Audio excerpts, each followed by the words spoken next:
as people are searching their hearts, going like, God, what does matter to me? And what are some of the simple steps that I can take along the way that are going to help my overall brain health and move me closer to these goals that are purpose driven? That's right. And I mean, I can't say this point enough.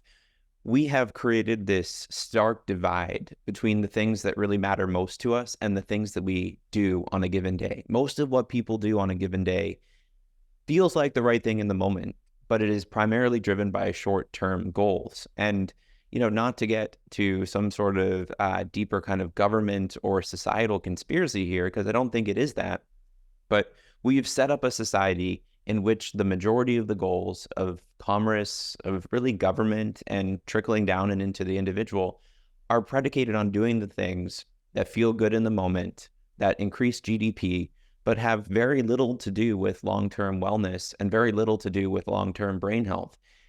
And that's so important because if we were to look at and just sit here and maybe everyone listening and watching take a moment and think about this, what are the things that really matter to you? What are your major drivers of life?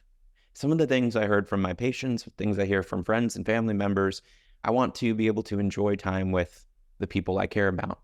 I want to be able to be present for my son's wedding.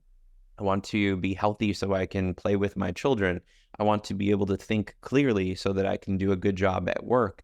I want to be able to enjoy my life moving into retirement, be able to walk and use my knees so that I can go on hikes. All of these things are really a question of saying, are you feeling good in your head? That's what we're talking about. Everything else is a surrogate. Blood pressure matters, yes. Heart disease matters, yes. Why do they matter? They matter because they take you away from being able to enjoy your life. And so there's a very simple question, which is if we can agree that what matters most is our brain state, is our mental health, are we doing the things each day that get us closer to or further away from that good brain health? And if you were to take a moment and go through your day and kind of write down how you spend your time, I would argue most people are doing things that are directly counter to what we know is going to lead to long-term brain health.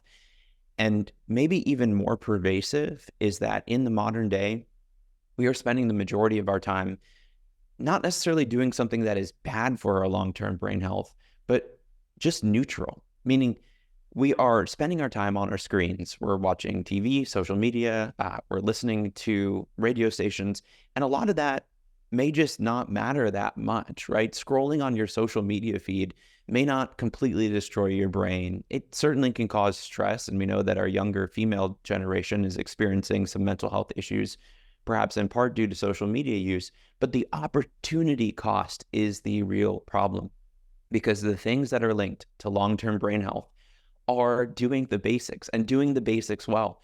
What I'm talking about is eating real food, which usually requires some investment in food preparation, cooking in your home. If we're watching TV all day, we're not cooking real food. Similarly, moving your body, exercising. One of the strongest things that predicts long-term brain health is, do you move your body regularly? If we're on the couch watching TV, we're not exercising. And then sleep, getting good sleep. Again, one of the strongest predictors of long-term brain health. People who don't get good sleep are at higher risk for depression, for Alzheimer's disease, and generally worse brain health. But if we're up scrolling on social media, we're not getting that good sleep. And then one more I'll just bring up here is the social connection. Research shows coming out of Harvard that the strongest predictor of happiness as we age is the strength of our social connections. That is a brain health outcome. And we've kind of created this scenario in which we've replaced the true and meaningful connections with other people with these very superficial interactions that tend to occur online. So really what I'm saying here is it's not this one thing that you're going to point to. I mean, I do think we could point to the rise of sugar-sweetened beverages and added sugar, social media, our sedentary behavior, but really it's the sum total of our actions that are at the moment seemingly bringing us closer to short-term happiness, but in the aggregate are actually taking us away from our best chances at enjoying life for all it is worth.